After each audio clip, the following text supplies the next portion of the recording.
नमस्कार, आप देख रहे हैं इंडिया वॉइस। मैं हूं आपके साथ। तो चलिए बड़ी खबर की शुरुआत करते हैं। वाराणसी से हमें बड़ी खबर मिल रही है।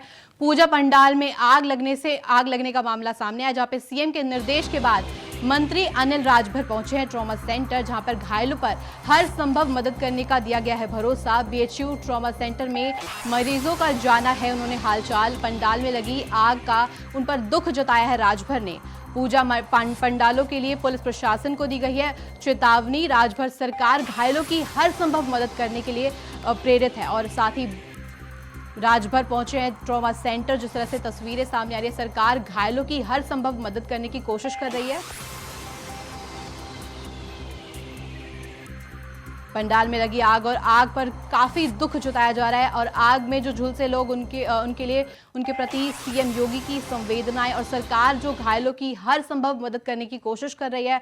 वाराणसी का ये जो मामला पूजा पंडाल में आग लगने का सामने आया है।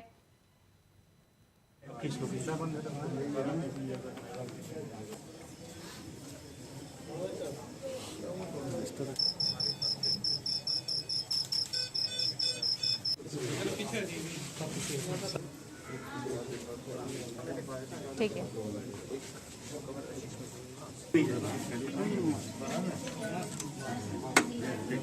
बंद है।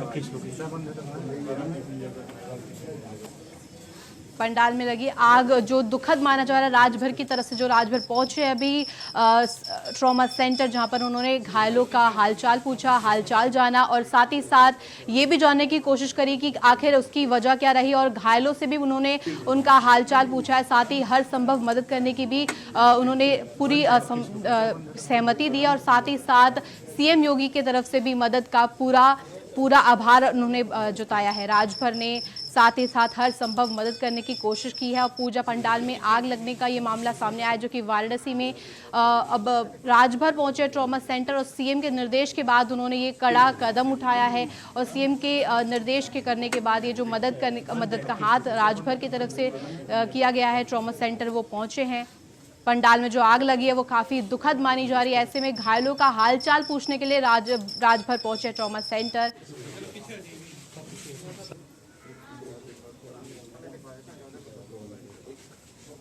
घायलों पर हर संभव मदद करने की कोशिश किया और इसका भरोसा दिलाया कि हर संभव उनको मदद दी जाएगी। बीएचयू ट्रॉमा सेंटर में मरीजों का उनका हालचाल जाना गया है। और पंडाल में जो आग लगी है उस हादसे को दुखद बताया गया राजभर की तरफ से। साथ ही साथ पूजा पंडाल में जो आग लगने का मामला सामने आया है, ऐसे में जो हर संभव उनको मदद देने की कोशिश की गई है। और राजभर खुद स्वयं पहुंचे हैं घायलों का हालचाल जानने के लिए। साथ ही साथ वो ये भी कह रहे हैं कि ये इस दुर्घटना के पीछे जो भी जिम्मेदार होगा उस पर कड़ी कार्रवाई की जाएगी।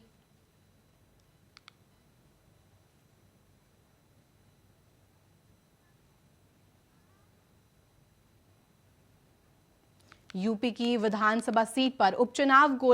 गोकर्णनाथ सीट पर होगा उपचुनाव। विधायक अरविंद गिरी के निधन सीट में हुई थी खाली और 3 नवंबर को गोला गोरखनाथ सीट के लिए मतदान और 14 अक्टूबर को नामांकन की प्रक्रिया। ये बड़ी खबर हम आपको बता रहे हैं, जिसमें 6 नवंबर को होगी काउंटिंग। और साथ ही साथ ये जो चुनाव का ऐलान कर दिया गया है, इसमें विधायक जिसकी वजह से सीट खाली हुई, यूपी की एक विधानसभा सीट पर उपचुनाव होगा।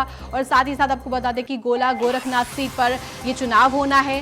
साथ ही आपको बता दें कि जो गोला गोरखनाथ सीट जो खाली हुई है उस पर चुनाव होगा। अरविंद गिरी के निधन के बाद ये सीट जो खाली हो गई थी, इस पर उपचुनाव होना अब फिर से 3 नवंबर को ये चुनाव होंगे और इसके लिए मतदान किया जाएगा। और साथ ही 6 नवंबर को इसकी काउंटिंग की जाएगी। उपचुनाव की काउंटिंग की तिथि 6 नवंबर की बताई जा रही है। 14 अक्टूबर से नामांकन की प्रक्रिया शुरू होगी। और ऐसे में 14 अक्टूबर को नामांकन जब होगा तब घोषणा की जाएगी।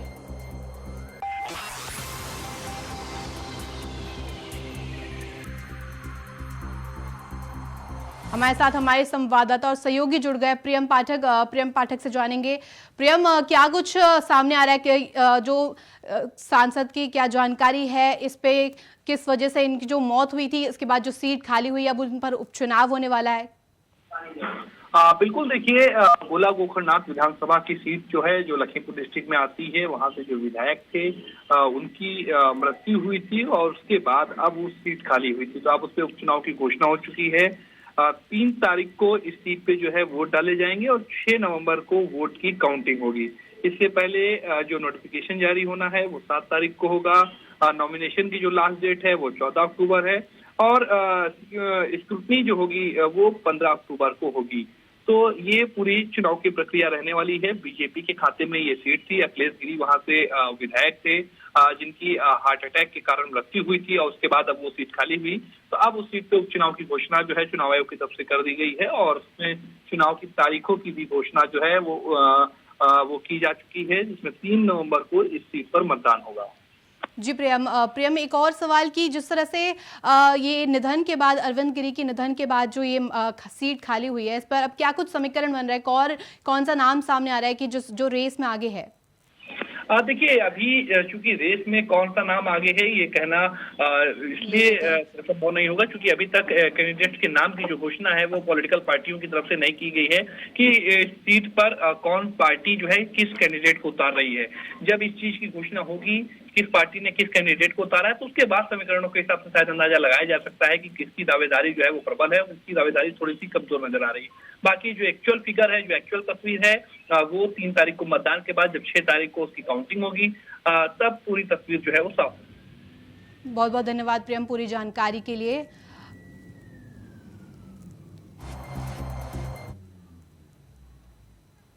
चुनाव आयोग ने बिहार की 2 सीटों के साथ कुल 6 राज्यों में 7 विधानसभा सीटों के लिए उपचुनाव की घोषणा कर दी है। इसमें मोकामा और गोपालगंज विधानसभा सीट पर 3 नवंबर को वोट डाले जाएंगे। बता दें कि मोकामा सीट पर बाहुबली आरजेडी नेता विधायक अनंत सिंह की सदस्यता रद्द होने से खाली हुई है ये सीट, और वहीं गोपालगंज सीट बीजेपी के विधायक और पूर्व मंत्री सुभाष सिंह के निधन से खाली हुई है ये सीट। और पटना में बिहार के जो 2 सीट पर उपचुनाव की घोषणा, मोकामा और गोपालगंज में 3 नवंबर को वोटिंग, और मोकामा में जो सीट एमएलए की अनंत सिंह की सदस्यता रद्द होने के बाद से खाली हुई है, और गोपालगंज सीट एमएलए सुभाष सिंह के निधन के बाद से ये सीट खाली हुई है। तो तमाम जो 2 सीट है गोपालगंज और मोकामा की जो खाली हो गई है, जिसके बाद अब चुनाव होंगे और उसकी घोषणा कर दी गई है।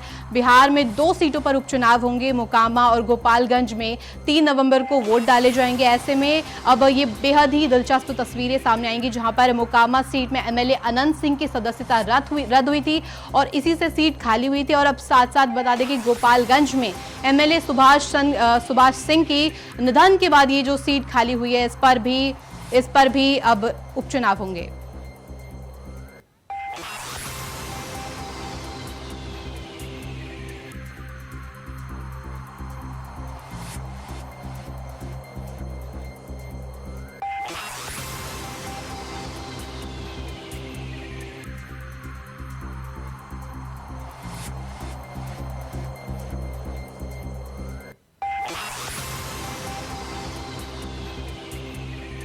हमारे साथ हमारे संवाददाता रजनी जुड़ गए हैं। रजनी, बताइए, जिस तरह से ये उपचुनावों का जो ऐलान कर दिया गया है गोपालगंज और मोकामा की सीट पर, क्या कुछ तस्वीरें सामने आ रही, क्या कुछ मामला है ये पूरा?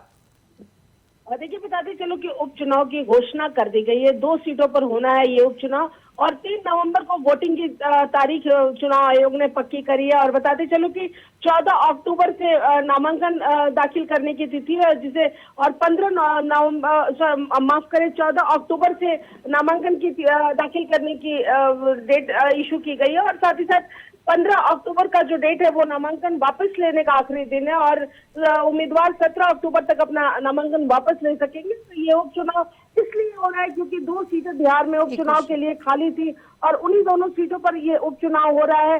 अगर गोपालगंज की बात करें तो गोपालगंज के जो सांसद थे उनके मृत्यु हो जाने के कारण, सुभाष सिंह के मृत्यु हो जाने के कारण ये सीट खाली था। और अगर मोकामा की बात करें तो सजायाफ्ता होने के बाद अनंत सिंह को जब सजाएं हुई थी और सजायाफ्ता होने के बाद ये सीट खाली हुई थी, तो बिहार में ये 2 सीटें थी जिन पर उपचुनाव होने थे और लंबे समय से इनका इंतजार चल रहा था। क्योंकि इस चुनाव में ये देखना होगा कि आरजेडी और जेडीयू इस बार साथ मैदान में आएगी और बीजेपी अलग से आएगी, तो क्या होता है? क्योंकि पिछले उपचुनाव में एनडीए साथ में थी और एनडीए में इस बार टूट हो गई है, तो नई नीति और नई सरकार के साथ किसी जीत मिलती है और क्या परिदृश्य उभर कर आता है, ये देखने वाली बात होगी। जी बिल्कुल रजनी, आपने सही बताया। जिस तरह से अब बगावत कर चुकी है बीजेपी से, अब अलग होकर आरजेडी और लड़ेंगे ये लोग उपचुनाव, तो अब ऐसे में क्या समीकरण, क्या कुछ नाम सामने आ रहे हैं कि किस पर कौन जीत सकता है?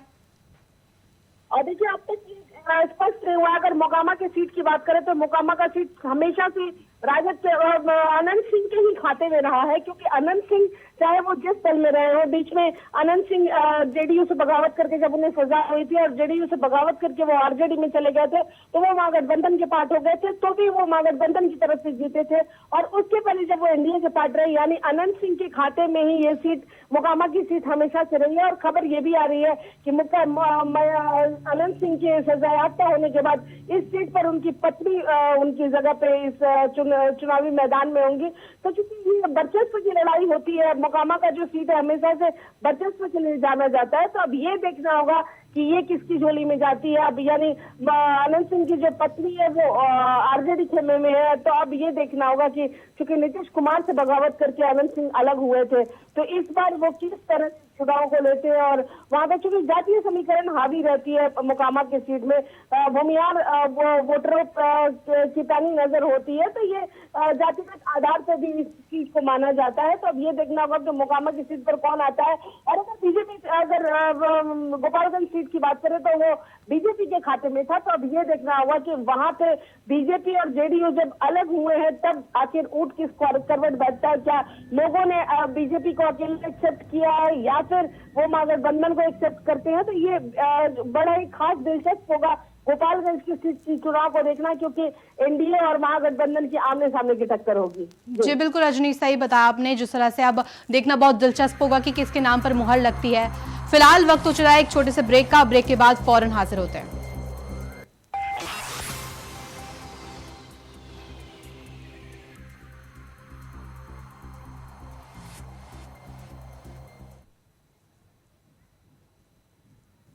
चलिए रुक करते हैं आगे की खबरों का, जो कि मुजफ्फरनगर से सामने आ रही है। उत्तर प्रदेश के मुजफ्फरनगर जनपद में सोमवार को पहुंचे डिप्टी सीएम ब्रजेश पाठक ने जिला चिकित्सालय का औचक निरीक्षण करते हुए वहां भर्ती मरीजों से अस्पताल की व्यवस्था को लेकर बातचीत कर उनका हालचाल जाना और चिकित्सा व्यवस्था को लेकर ज्यादा जानकारी ली और लेकर मरीजों के सभी अच्छा इलाज मिले, इसके लिए चिकित्सा अधिकारियों को विशेष निर्देश दिए। साथ ही साथ आपको बता दें कि इसको लेकर डिप्टी सीएम ने डॉक्टरों के साथ एक अलग से बैठक भी की है। और दरअसल डिप्टी सीएम ने अस्पताल का औचक निरीक्षण करते हुए साथ साथ दवाई स्टोर रूम और वार्ड रूम का भी निरीक्षण किया, जिसमें कि साफ सफाई के साथ साथ मरीजों से अस्पताल में वो रूबरू हुए और वो रुकने और ऑपरेशन और दवाइयों के बारे में भी उन्होंने जानकारी ली है। वहीं डिप्टी सीएम ब्रजेश पाठक के दौरे को लेकर पुलिस प्रशासन चप्पे चप्पे पर अलर्ट दिखाई दी और ऐसे में वहीं इस दौरान डिप्टी सीएम ब्रजेश पाठक ने यह भी बताया कि हमने चिकित्सा सुविधा सभी को मिले,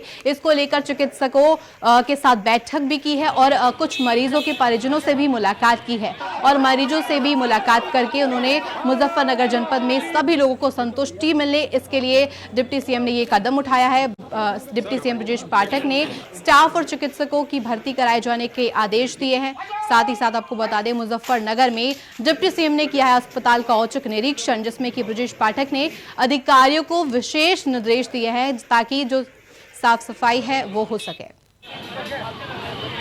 उच्च कोर्ट की चिकित्सा व्यवस्था सभी को मिले। हमने चिकित्सकों के साथ अलग बैठक की है, मरीजों के परिजनों से भी मुलाकात की है और मरीजों से भी भेंट की है। मुजफ्फरनगर जनपद में सभी लोग संतुष्ट मिले हैं और सुविधाएं और बढ़ाए जाने के निर्देश हमने दिए हैं। चिकित्सकों की भर्ती किए जाने के निर्देश दिए हैं और दवाइयों की उपलब्धता के आधार पर कहा कि लखनऊ से दवाइयां नहीं आती तो लोकल परचेज करके तत्काल दवाइयों को इंतजाम करें। हर स्थिति में मुजफ्फरनगर जनपद के प्रत्येक मरीज को उच्च कोर्ट का इलाज देना है।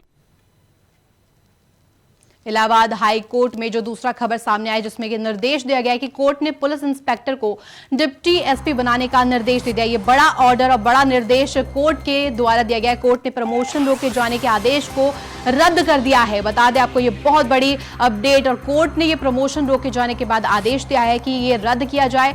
जौनपुर में तैनाती के दौरान इंस्पेक्टर पर दर्ज हुआ था ये हत्या का मामला, हत्या का केस, और मुकदमा दर्ज होने पर ये रोका गया, इनका प्रमोशन रोक दिया गया है। साथ ही साथ ये बहुत बड़ी अपडेट कोर्ट के द्वारा दी गई है और ये जो निर्देश दिया गया है उनको उस पद पर रखने, प्रमोशन से रोके जाने का, ये बहुत बड़ा कदम। मुकदमा दर्ज होने पर रोका गया था उनका प्रमोशन। आपको बता दें जिस तरह से प्रयागराज का ये मामला, इलाहाबाद हाईकोर्ट ने ये बड़ा निर्देश दिया है और साथ ही साथ आपको बताते चले कि इलाहाबाद हाईकोर्ट की तरफ से ये जो निर्देश दिया गया है इसमें इंस्पेक्टर को डिप्टी एसपी बनाने का निर्देश दिया गया है।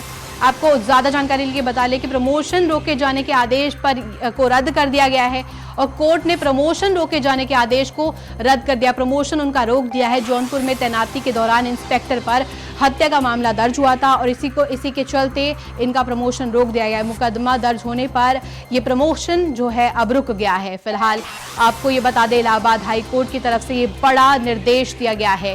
हाईकोर्ट ने ये निर्देश दिया है कि जिसमें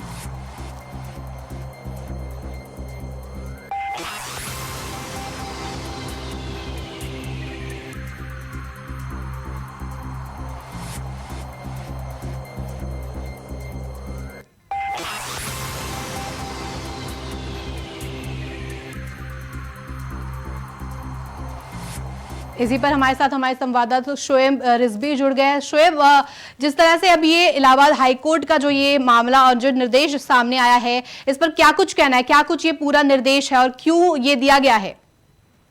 बिल्कुल, दरअसल जो याचिकाकर्ता हैं वो इंस्पेक्टर के पद पर थे और उनका प्रमोशन डिप्टी एसपी के पद पर होना था, लेकिन उनको प्रमोशन नहीं दिया गया था और आधार बताया गया था कि जौनपुर में एक मुकदमे में उन पर मुकदमा है। इस संदर्भ में उनका प्रमोशन रोक दिया गया था। इसी को लेकर के इलाहाबाद हाईकोर्ट आए थे इंस्पेक्टर।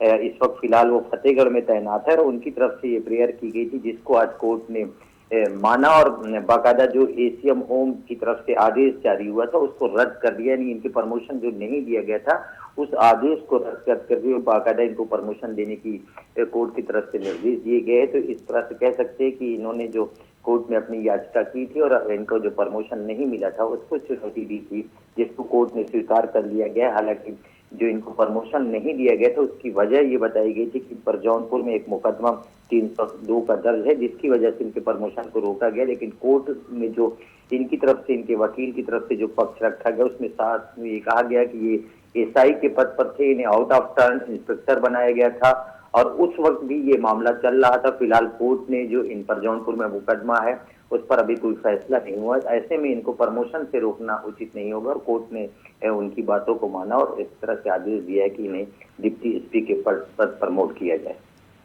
जी बिल्कुल शोएब, जिस तरह से इनका प्रमोशन रोके जाने के आदेश को रद्द करते हुए जो ये सुखद खबर उनके लिए, जिसमें उन्हें सीधे इंस्पेक्टर से अब डिप्टी एसपी बना दिया गया है, कैसे देख रहे हैं इस मामले को? अब बिल्कुल निश्चित तौर पर चूंकि वो कोर्ट में इसी मामलों को लेकर के आए थे और कोर्ट में उनकी तरफ से कहा गया था कि उनको प्रमोशन से वंचित किया गया है जो न्यायोचित नहीं है और उन पर जो प्रमोशन नहीं दिया गया उसको लेकर के उन्होंने चैलेंज किया था और कोर्ट की तरफ से जो उनके वकील ने उनके पक्ष में दलील रखी थी, कोर्ट ने उसको माना है और कहीं ना कहीं जो उनके प्रमोशन को रोकने का आदेश हुआ था उसको रद्द कर दिया गया। जी बिल्कुल शोएब, धन्यवाद तमाम जानकारी देने के लिए।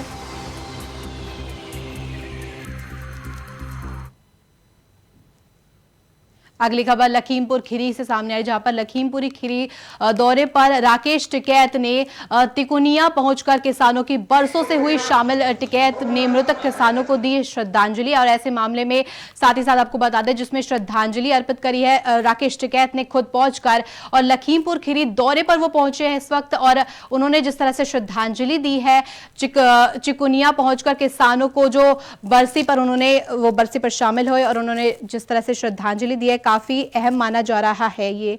और साथ ही साथ आपको बता दें जिस तरह से लखीमपुर खीरी का ये जो मामला सामने आया है, चिकुनिया पहुंचकर किसानों को बरसों जो उनकी बरसी पर उन्होंने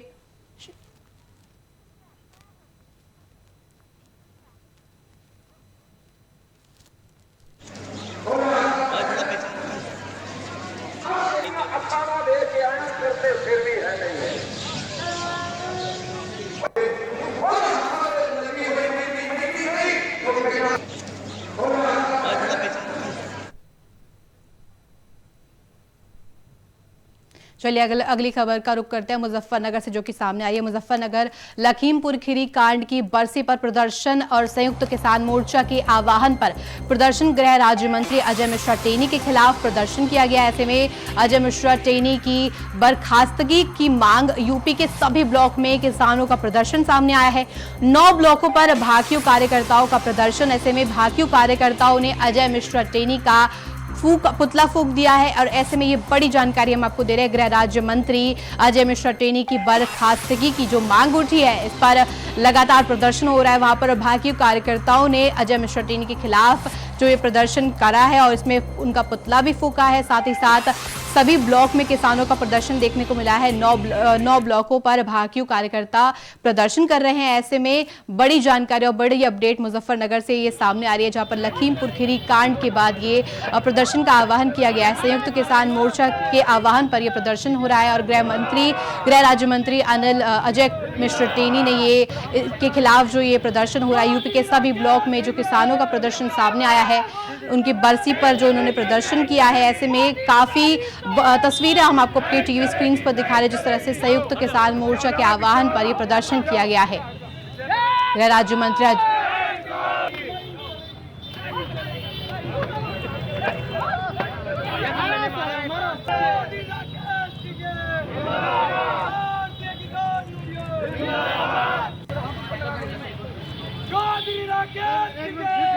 तो इसी पर ज्यादा जानकारी के साथ हमारे साथ आशुतोष मिश्रा जुड़ गए, संवाददाता। आशुतोष, जिस तरह से ये प्रदर्शन किए जा रहे हैं मुजफ्फरनगर में, पहले भी मांग उठ चुकी है अजय मिश्रा टेनी को बर्खास्त करने की, और एक और बार फिर से ये मामला उठा है, तो कैसे देख रहे हैं इसको? जी बिल्कुल, आपको देखिए बता दें कि लखीमपुर खीरी कांड को लेकर जो है आज भारतीय किसान यूनियन के कार्यकर्ताओं द्वारा अजय मिश्रा टेनी जो गृह राज्य मंत्री है उनका पुतला दहन किया गया है और कार्यकर्ताओं द्वारा मांग की गई है कि उनकी बर्खास्तगी की जानी चाहिए और अगर ऐसा नहीं होता है तो या तो फांसी की सजा होनी चाहिए, नहीं तो योगी मॉडल जिस तरह से बुलडोजर चलाया जा रहा है इन आरोपियों के घरों पर भी बुलडोजर चलना चाहिए। इन्हीं सब मांगों को लेकर आज भारतीय किसान यूनियन के जो कार्यकर्ता है वो सड़कों पर उतरे हैं और मुजफ्फरनगर के लगभग 8 ब्लॉकों पर इनका ये प्रदर्शन चला है, जहाँ इन्होंने अजय मिश्रा टेनी का पुतला दहन करते हुए अपनी मांगे उठाई हैं। जी आशुतोष, बहुत बहुत धन्यवाद तमाम जानकारी देने के लिए।